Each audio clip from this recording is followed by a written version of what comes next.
જય જવાન જય કિસાન. આપણે એકાદ ખેડૂતના ખેતરમાં આવ્યા હતા, નાનભાઈ મકવાણાના ખેતરમાં, અને માંડવી જોઈ ભાઈ કેટલા દિવસની થઈ એ કયો 70 દિવસની માંડવી થઈ. અને આ એવું નથી કે ગોતેલ છોડવામાંથી ઉપાડી છે. હાલો માર ભેગા અહીં લેતા આવો. જો ભાઈ આમાં છે ને અત્યારે ગમે ત્યાં છે ને ત્યાંથી તો છોડવો ઉપાડ લઉં છું. બરાબર, અહીંથી જ ઉપાડ લે, આપણે જો કે જોયું નથી. જો ભાઈ છે આમાં અંદાજે કેટલા ભાઈ છે, તમારો અંદાજ લગાડો દી ખાલી. પોપટા હા, પોપટા 50 થી 60 પોપટા છે ભાઈ આની અંદર. અને કેટલા દિવસ કીધા? 70 દિવસની માંડવી થઈ છે.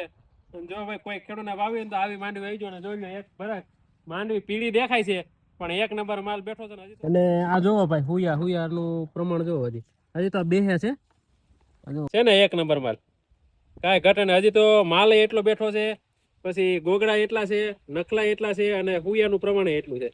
અને આમાં ભાઈ કઈ અલગથી દવા એવી કઈ છાંટેલી છે કે? કોઈ જાતનું કઈ નહીં. પ્રાયોક્ષરના 2 સ્પ્રે કર્યા. 2 સ્પ્રે કર્યા ખાલી, અને ફૂગનાશકના 2 સ્પ્રે કર્યા, બીજું કઈ એમાં નથી વાપર્યું ભાઈ. અને ઇન્ડોફિલ વાળાનું એટોલ માર્યું.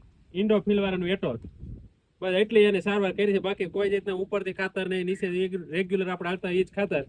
અને જો ભાઈ માલ છે એક નંબર. સારું, હાલો તો જય જવાન જય કિસાન.